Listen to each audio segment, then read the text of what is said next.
જામખંભાળિયાથી મહત્વના સમાચાર સામે આવી રહ્યા છે। જામખંભાળિયા દ્વારકા નેશનલ હાઈવે ઉપર અકસ્માતની ઘટના બની છે, જ્યાં ઇનોવા કાર અને ટ્રેક્ટર વચ્ચે ગંભીર અકસ્માત થયો છે। આ ગંભીર અકસ્માતમાં 2 લોકોના મોત થયાના સમાચાર સામે આવ્યા છે। રાજસ્થાનનો પરિવાર દ્વારકા દર્શન કરવા જતો હતો અને જ્યાં કાળને ભરખી ગયો ત્યારે પાટિયા નજીક વહેલી સવારે અકસ્માતની ઘટના બની હતી। વહેલી સવારે કાર અને ટ્રેક્ટર વચ્ચે અકસ્માતની ઘટના બની છે। આ અકસ્માતમાં માતા પુત્રી બંનેના ઘટના સ્થળે જ મોત નીપજ્યા છે, જ્યાં બંને મૃતદેહોને પીએમ અર્થે જામખંભાળિયા હોસ્પિટલમાં ખસેડવામાં આવ્યા છે। તો મહત્વના સમાચાર સામે આવી રહ્યા છે। જામખંભાળિયા દ્વારકા નેશનલ હાઈવે પર અકસ્માતની ઘટના બની છે કે જ્યાં દિવસે ને દિવસે અકસ્માતની ઘટનાઓમાં વધારો થઈ રહ્યો છે, ત્યારે વધુ એક અકસ્માતની ઘટના જામખંભાળિયા દ્વારકા નેશનલ હાઈવે પર બની છે, જ્યાં માતા પુત્રીના કરુણ મોત નીપજ્યા છે, જ્યાં ઇનોવા કાર અને ટ્રેક્ટર વચ્ચે અકસ્માતની ઘટના બની છે। આ અકસ્માત એટલો ગંભીર હતો, આ અકસ્માતમાં માતા પુત્રી બંનેના મોત નીપજ્યા છે। ત્યારે આ સાથે જ વધુ માહિતી માટે સંવાદદાતા દેવભૂમિ દ્વારકાથી સંવાદદાતા જયસુખ મોદી જોડાઈ ગયા છે। જી જયસુખ, વાત કરવામાં આવે જામખંભાળિયા દ્વારકા નેશનલ હાઈવે ઉપર અકસ્માતની ઘટના બની છે, શું છે વધુ વિગત?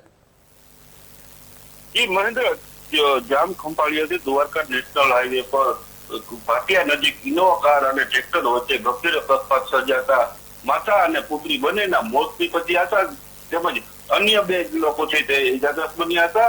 આ પરિવાર રાજસ્થાનનો પરિવાર હોય દ્વારકા દર્શન કરવા જતા હતા, ત્યારે પાટિયા નજીક વહેલી સવારે ઇનોવા કાર જે છે એ ટ્રેક્ટરની ટોલી સાથે ટકરાતા ઘટના બની હતી, જેમાં 54 વર્ષીય મહિલા રાધારાણી બેન તેમજ તેમની 28 વર્ષીય પુત્રી દિવ્યાબેન બંનેના જે છે એ ઘટના સ્થળે જ મૃત્યુ નીપજ્યા હતા। ત્યારે બંનેના મૃતદેહને પીએમ અર્થે જામખંભાળિયા હોસ્પિટલ ખાતે ખસેડવામાં આવ્યા હતા અને બંને ઈજાગ્રસ્તો હતા, જેમને 108 મારફતે ખંભાળિયા હોસ્પિટલમાં સારવાર આપવામાં આવી હતી અને આ જે બનાવ બનતા પંથકમાં અરેરાટી વ્યાપી ગઈ હતી। જી મહેન્દ્ર। જી જયસુખ, સમગ્ર ઘટનાને લઈને શું કાર્યવાહી કરવામાં આવી છે પોલીસ દ્વારા?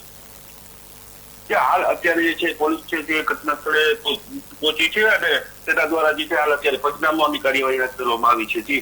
જી જયસુખ, સમગ્ર માહિતી બદલ આભાર। તો જામખંભાળિયા દ્વારકા નેશનલ હાઈવે ઉપર અકસ્માતની ઘટના બની છે। આ અકસ્માત ઇનોવા કાર અને ટ્રેક્ટર વચ્ચે થયો છે। ગંભીર અકસ્માતમાં 2 લોકોના મોત નીપજ્યા છે। ઉલ્લેખનીય છે કે રાજસ્થાનનો પરિવાર હતો, રાજસ્થાનનો પરિવાર દ્વારકા દર્શન કરવા જતો હતો, તે દરમિયાન અકસ્માતની ઘટના બની છે। પાટિયા નજીક વહેલી સવારે અકસ્માતની ઘટના બની હતી।